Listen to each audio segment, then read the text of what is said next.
Welcome to ABC campus. आज हम IS 12 income taxes के objective based question and answer 1 to 15 को cover करेंगे। फर्स्ट क्वेश्चन है कि a piece of machinery cost ₹500,000, tax depreciation to date has amounted to ₹220,000 and depreciation charge in the financial statement to date is ₹100,000। The rate of income tax is 30%। Question की requirement ये है कि which of the following statement is incorrect according to IAS 12 income taxes. तो अगर हम इस पर defer tax को कंसीडर करें तो सबसे पहले हमें कैरिंग अमाउंट कैलकुलेट करनी चाहिए। 500,000 की कॉस्ट है और 100,000 की जो हमारी अकाउंटिंग डेप्रिसिएशन है। तो कैरिंग अमाउंट हमारे पास 400,000 आ जाएगी। फिर कॉस्ट में से अगर हम टैक्स डेप्रिसिएशन लेस करते हैं 220,000 की, तो हमारे पास टैक्स बेस आ जाएगी और टेम्परेरी डिफरेंस हमारे पास आ जाएंगे इस बेसिस पर, क्योंकि कैरिंग अमाउंट ज़्यादा है तो ये टैक्सेबल टेम्परेरी डिफरेंस होंगे। और टैक्सेबल टेम्परेरी डिफरेंस का मतलब है कि डेफर्ड टैक्स लाइबिलिटी राइज होगी 30% से, इसको मल्टीप्लाई कर देंगे। तो क्वेश्चन की पहली स्टेटमेंट ये है कि deferred tax liability in relation to the asset is 36,000। ये स्टेटमेंट तो करेक्ट है। The tax base of the asset is 280,000। ये स्टेटमेंट भी करेक्ट है। There is deductible difference of ₹120,000। ये स्टेटमेंट इनकरेक्ट है। और there is a taxable temporary difference of 120,000। तो हमें क्योंकि इनकरेक्ट स्टेटमेंट बतानी है तो option C would be correct.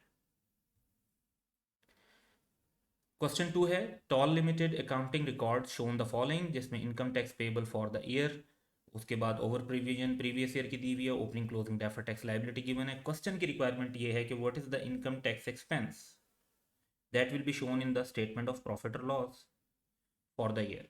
तो इसके लिए हमें टैक्स एक्सपेंस कैलकुलेट करना होगा। सबसे पहले हम करंट ईयर का जो है करंट टैक्स ले लेते हैं 60 मिलियन।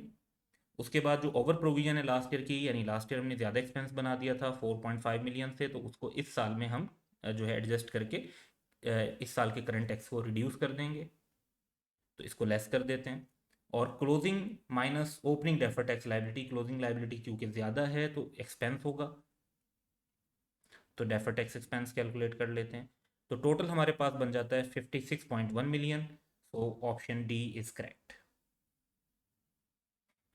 क्वेश्चन 3 है कि the following information has been extracted from accounting records of Candle limited, जिसमें हमें 2020 का एस्टिमेटेड इनकम टैक्स दिया हुआ है। फिर जो एक्चुअली हमें पे करना पड़ा वो 80,000 है। तो इट मीन्स के अंडर प्रोविजन थी। और 2021 का एस्टिमेटेड टैक्स 83,000, 83 मिलियन बेसिकली, क्योंकि रुपीज़ इन थाउजेंड दिए हुए हैं तो वो गिवन है। क्वेश्चन की रिक्वायरमेंट है कि what figure will be shown in the statement of comprehensive income for the year ended 30 September 2021 in respect of income tax. तो टैक्स एक्सपेंस ही पूछा हुआ है, तो हम टैक्स एक्सपेंस की अगर कैलकुलेशन करते हैं तो करंट ईयर की एक तो हम वैल्यू ले लेंगे 83 मिलियन। और जो लास्ट ईयर में हमने क्योंकि कम एक्सपेंस बनाया था 5,000 से, वो जो अंडर प्रोविजन है हमारी उसको भी इस साल में जो है एस्टिमेट के इफेक्ट को ले लेंगे और 5 मिलियन का एक्सपेंस इस साल में बढ़ा देंगे for prior year under provision. That would be total expense of 88 million. So option C would be correct. Question 4 है home limited has the following balances included on its trial balance at 30 June 2014, जिसमें taxation का credit balance है, basically it means over provision जो आगे बताया हुआ भी है, और डेफर टैक्स का क्रेडिट बैलेंस है, विच मींस के डेफर टैक्स लाइबिलिटी है। At 30th June 2014, director estimate that provision necessary for taxation on current year profit is 15 million. Carrying amount of non-current asset exceeds tax return on value by rupees 30 million. Tax rate 30% है. What is the charge for taxation? That will appear in the statement of profit or loss for the year to 30th June 2014. तो typical calculation कर लेंगे। सबसे पहले current tax of current year को अगर हम देखते हैं तो वो हमारे पास 15 मिलियन की अमाउंट गिवन है। इसी तरीके से लास्ट ईयर की जो हमारे पास ओवर प्रोविजन है वो भी क्वेश्चन में गिवन है, इसको हम माइनस कर देंगे क्योंकि लास्ट ईयर हमने ज़्यादा एक्सपेंस बना दिया था। और डेफर टैक्स पर अगर हम देखते हैं तो करंट ईयर का एक्सपेंस हमारा होगा लाइबिलिटी बेसिकली 30 मिलियन इंटू 30%, तो that would B basically 9 million. और ओपनिंग 12 मिलियन के साथ कंपेयर करते हैं तो लाइबिलिटी कम हुई है, तो डेफर टैक्स इनकम बनेगी 3 मिलियन की। तो नेट हमारे पास जो एक्सपेंस आ जाएगा that would be 8 million. Option C is correct. Question 5 है कि hall limited has the following balances included on its trial balance at 30 June 2014। तो यहाँ पे टैक्सेशन का क्रेडिट बैलेंस है which means over provision. Defer taxation का credit balance है defer tax liability मतलब। At 30 June 2014 directors estimate that the provision necessary for taxation on current year profit is rupees 12 million. Balance on deferred tax account needs to be increased to 23 million, which includes the impact of increase in property valuation below. During the year, Hall Limited revalued its property for the first time, resulting in a gain of rupees 10 million, और tax rate 30% है. What is the charge for taxation that will appear in the statement of profit or loss? सो हमें typical calculation के साथ जो revaluation का gain है वो other comprehensive income में रिकॉर्ड होता है और उससे रिलेटेड टैक्स भी अदर कंप्रिहेंसिव इनकम में जानी चाहिए, तो वो अलग कर लेंगे तो बाकी अमाउंट हमारी प्रॉफिट और लॉस में जाएगी। तो कैलकुलेशन करते हैं टैक्स एक्सपेंस की। सबसे पहले जो हमारा करंट टैक्स है वो हम ले सकते हैं 12 मिलियन का। इसके बाद प्रीवियस ईयर की हमारी ओवर प्रोविजन थी तो हम ज़्यादा रिकॉर्ड कर चुके थे एक्सपेंस, वो अब लेस कर देंगे। फिर हम डेफर टैक्स का इम्पैक्ट लेते हैं। तो पहले हमारा 16 मिलियन का ओपनिंग बैलेंस है और क्लोजिंग बैलेंस 23 मिलियन का है, विच मीन्स के 7 मिलियन से हमारा डेफर टैक्स एक्सपेंस रिकॉर्ड हो जाएगा। टोटल एक्सपेंस हमारा 12 मिलियन बन जाएगा, जिसमें प्रॉपर्टी से रिलेटेड 30% टैक्स रेट के हिसाब से 3 मिलियन अदर कंप्रीहेंसिव इनकम में चार्ज होगा और रिमेनिंग 9 मिलियन प्रॉफिट और लॉस में चार्ज होगा, जो कि हमारा आंसर भी है ऑप्शन ए। क्वेश्चन 6 है कि Voss limited assistant accountant has discovered that there is a debit balance on the trial balance of 3000 relating to over under provision. So debit balance means under provision of tax from the prior year, क्योंकि इसे हमने expense बनाना है। What impact this will have on BL's current year financial statement. Debit balance का मतलब ये है कि लास्ट ईयर हमने कम एक्सपेंस बनाया था तो इस साल अब एक्सपेंस रिकॉर्ड किया हुआ है तो हमारा टैक्स एक्सपेंस बढ़ जाएगा और ये प्रॉफिट और लॉस के अंदर बढ़ेगा। सो पहले दो आइटम तो क्योंकि डेफर टैक्स की बात कर रहे हैं या स्टेटमेंट ऑफ फाइनेंशियल पोजीशन की बात कर रहे हैं तो ये इनकरेक्ट है। तो इंक्रीज होगा टैक्स एक्सपेंस 3000 से ही होगा और प्रॉफिट और लॉस में होगा, तो option C is correct. Question 7 है कि a company's trial balance shows a debit balance of 2.1 million over provision brought forward on current tax and a credit balance of 5.4 million on defer tax, यानी defer tax liability है। The tax charge for the current year is estimated at rupees 16.2 million and the carrying amount of net assets are rupees 13 million in excess of their tax base। तो हम closing defer tax liabilities की base पर calculate कर सकते हैं। Income tax rate 30% है। What amount will be shown as income tax in the statement of profit और loss. So tax expense अगर हम कैलकुलेट करते हैं तो करंट टैक्स करंट ईयर का जो अमाउंट है वो हमें दी हुई है 16.2 मिलियन। नेक्स्ट हम देखते हैं तो जो अंडर प्रोविजन है क्योंकि डेबिट बैलेंस है 2.1 मिलियन की, तो लास्ट ईयर हमने कम एक्सपेंस बनाया था, अब एक्सपेंस बढ़ा देते हैं। फिर डेफर टैक्स को अगर हम देखते हैं तो क्लोजिंग लाइबिलिटी 13 मिलियन का 30% वुड बी 3.9 मिलियन। इसमें से हम ओपनिंग 5.4 मिलियन को लेस कर देंगे तो 1.5 मिलियन की हमारे पास डेफर टैक्स इनकम बन जाती है। तो टोटल हमारा एक्सपेंस बन जाएगा 16.8 million and option C is correct. Question 8 है a company's trial balance at 31st December 2013 show the debit balance of rupees 700,000 on current tax। It means debit balance 700,000 means के last year हमने कम expense बनाया था, under provision है। And credit balance of rupees 8.4 million on defer tax liability basically. The directors have estimated the provision for income tax for the year to be rupees 4.5 million and the required deferred tax provision is 5.6 million, rupees 1.2 million of which relates to property revaluation. What is profit or loss income tax charge? तो basically हम total income tax charge calculate करेंगे, जो property revaluation से related है वो other comprehensive income में charge हो जाएगा और रिमेनिंग जो है वो हमें प्रॉफिट और लॉस में चार्ज करना होगा। तो टैक्स एक्सपेंस की कैलकुलेशन करते हैं। तो फर्स्ट ऑफ ऑल हमें करंट टैक्स लेते हैं करंट ईयर का, that is 4.5 million. Prior year की हमें 0.7 मिलियन से अंडर प्रोविजन है वो एडजस्टमेंट करनी पड़ेगी, एक्सपेंस बढ़ा देंगे 0.7 से। देन हमारा जो डेफर टैक्स है वो इनकम रिफ्लेक्ट कर रहा है, क्योंकि हमारी लाइबिलिटी 8.4 मिलियन से कम होकर 5.6 मिलियन हो गई है, तो 2.8 मिलियन की डेफर टैक्स इनकम रिकॉर्ड हो जाएगी और हमारा टोटल चार्ज बनेगा 2.4। इसमें से जो अदर कंप्रिहेंसिव इनकम को हम चार्ज करेंगे वो 1.2 मिलियन क्वेश्चन में बताया हुआ है और रिमेनिंग 1.2 मिलियन प्रॉफिट और लॉस में चार्ज होगा। Option C is correct. Question 9 है the following information relates to an entity, और फिर क्वेश्चन के एंड पर ये पूछा हुआ है कि what is defer tax liability required by IS 12 income taxes at 31 December 2018। तो पहली इंफॉर्मेशन ये है कि at 1 January 2018 the carrying amount of non current asset exceeded their tax return down value by rupees 850,000। तो यहाँ पर जब इस तरीके की सिचुएशन होती है तो आप कोई अमाउंट एज्यूम कर लें तो आसान रह जाता है। वैसे आप इक्वेशन भी बना सकते हैं एक्स प्लस करके, वो लेकिन कॉम्प्लिकेटेड रहता है। But take any figure, normally जो फिगर क्वेश्चन में यूज़ हुई है उनसे काफ़ी ज़्यादा फिगर हो तो आसानी रहती है, तो उसकी बेस पर हम फिर ये कैलकुलेशन कर लेंगे। नेक्स्ट में डेप्रिसिएशन बताई हुई है और थर्ड पॉइंट के अंदर हमें बताया हुआ है कि प्रॉपर्टी की रिवैल्यूएशन हुई थी और टैक्स रेट 30% दिया हुआ है।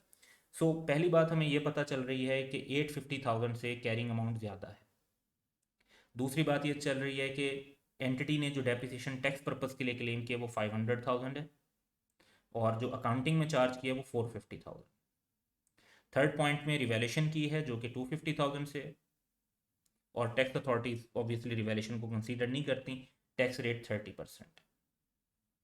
सो अगर हम कोई भी अमाउंट टैक्स बेस की एज्यूम कर लेते हैं, जो कि क्योंकि हमें ये बताया कि कैरिंग अमाउंट टैक्स बेस से ज़्यादा है, लेट्स एज्यूम कि टैक्स बेस 3 मिलियन है और कैरिंग अमाउंट हम कैलकुलेट कर लेते हैं, तो कैरिंग अमाउंट उससे 850,000 ज़्यादा होगी। इसमें हम 450,000 की डेप्रिसिएशन लेस करेंगे और 250,000 का सरप्लस ऐड कर देंगे। तो हमारे पास जो क्लोजिंग कैरिंग अमाउंट आती है ईयर एंड पर वो 3.65 मिलियन बनती है। अब टैक्स बेस तो हमने पहले ही ओपनिंग एज्यूम कर ली है कि वो 3 मिलियन है, और उसमें से हम सिंपली जो टैक्स डेप्रिसिएशन है वो लेस करेंगे 500,000 की, तो हमारे पास टैक्स बेस आ जाती है। टेम्परेरी डिफरेंस बन जाएगा 1.15 मिलियन। इस पर हम टैक्स रेट अप्लाई करते हैं 30%। तो टैक्सेबल क्योंकि टेम्परेरी डिफरेंस है कैरिंग अमाउंट ज़्यादा होने की वजह से, तो जो हमारे पास डेफर टैक्स राइज होगा वो लाइबिलिटी होगी 345,000 की। Option D is correct. Question 10 है कि the accountant of N entity is confuse by the term tax base but is meant by tax base. तो टैक्स बेस का मतलब होता है एसेट या लाइबिलिटी की वो अमाउंट जो उसे टैक्स पर्पजेज के लिए एट्रीब्यूट की जाती है। So option C is correct. बाकी जो भी हैं कि amount of tax payable in future period, ये जो है डेफर टैक्स लाइबिलिटी को कहते हैं। Tax regime under which an entity is assessed for tax, तो वो तो normal tax regime, final tax regime वगैरह नाम होते हैं। Amount of tax deductible in a future period, वो फ्यूचर डिडक्टेबल अमाउंट होती है। तो बाकी चीज़ें और टर्मिनोलॉजी है। टैक्स बेस की टर्म ऑप्शन सी है। क्वेश्चन 11 है कि the carrying amount of Jewel limited property plant and equipment at 31 December 2013 was rupees 310,000 and tax return on value was 230,000।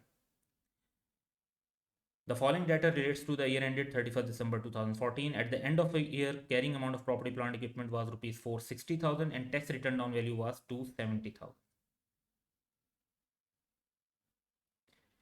During the year, some items were revalued by 90,000. No item had previously required revaluation. In the tax jurisdiction in which GL operates, revaluation of assets do not affect the tax base of an asset or taxable profit. Gains due to revaluations are taxable on sale. Second point है कि JL began development of new product during the year and capitalized rupees 60,000 in accordance with IAS 38. The expenditure was deducted for tax purposes as it was incurred. यानी उन्हें expense बना दिया, वो इसको asset नहीं मानते, टैक्स बेस जीरो है। None of the expenditure had been amortise by the year end, तो हमने तो उसको 60 पर ही शो किया हुआ है, टैक्स वाले उसको जीरो मानते हैं क्योंकि वो सारे एक्सपेंस अलाउ कर चुके हैं। What is the taxable temporary difference to be accounted for at 31 December 2014? तो it is quite simple. Property plant equipment के लिए अगर आप देखेंगे तो 460,000 की कैरिंग अमाउंट एंड 270,000 का टैक्स बेस गिवन है, तो टैक्सेबल टेम्परेरी डिफरेंस राइज हो जाएगा 190,000 का। और अगर हम बात करते हैं डेवलपमेंट कॉस्ट की, तो हमारी कैरिंग अमाउंट 60,000 है, टैक्स बेस नील है क्योंकि वो सारी डिडक्शन अलाउ कर चुके हैं। अब उनकी नज़र में 60,000 में से 60,000 अलाउ कर दिया, तो फ्यूचर डिडक्टेबल अमाउंट तो आपकी कोई भी नहीं है। तो टैक्स बेस नील है तो टेम्परेरी डिफरेंस 60,000 का राइज हो जाएगा। Option C is correct. Question 12 है कि the carrying amount of jewel limited property plant and equipment at 31 December 2013 was 310,000 and tax return down value was 230,000। ये ओपनिंग वैल्यू 2013 की दी हुई है और क्वेश्चन में 2014 का मांगा हुआ है। At the end of year 31st December 2014, the carrying amount of property, plant and equipment was 460,000 and tax return on value was 270,000. During the year, some items were revalued by 90,000. No items had previously required revaluation in the tax jurisdiction in which GL operate. Revaluation assets do not affect the tax base of an asset or taxable profit. Gains due to revaluation are taxable on sale. The corporate income tax rate is 30%. Current tax charge was calculated for the year as rupees 45,000. What amount should be charged to revaluation surplus in respect of deferred tax? तो revaluation जो हुई है वो 90,000 की हुई है, तो simply इस पर टैक्स रेट अप्लाई कर दे 30% का, और 27,000 की अमाउंट है जो रिवैल्यूएशन सरप्लस में charge.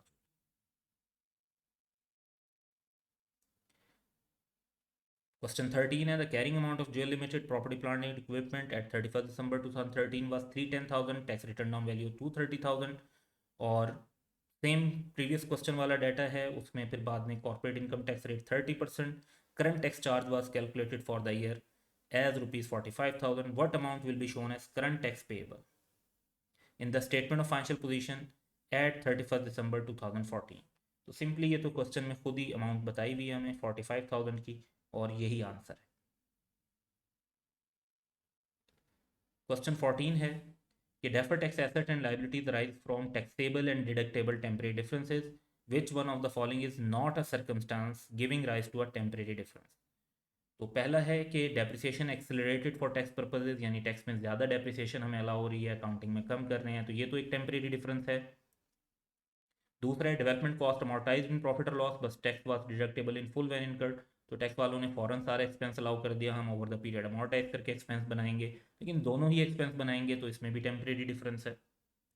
Accrued expenses which have already been deducted for tax purposes, तो एक्रूड एक्सपेंसेस हमने भी एक्सपेंस बना लिए होते हैं, तभी हम एक्सपेंस डेबिट और एक्रूड एक्सपेंस लाइबिलिटी के तौर पे क्रेडिट करते हैं, तो हम भी एक्सपेंस बना चुके हैं, टैक्स वाले भी एक्सपेंस बना चुके हैं, तो इसमें तो कोई डिफरेंस नहीं है।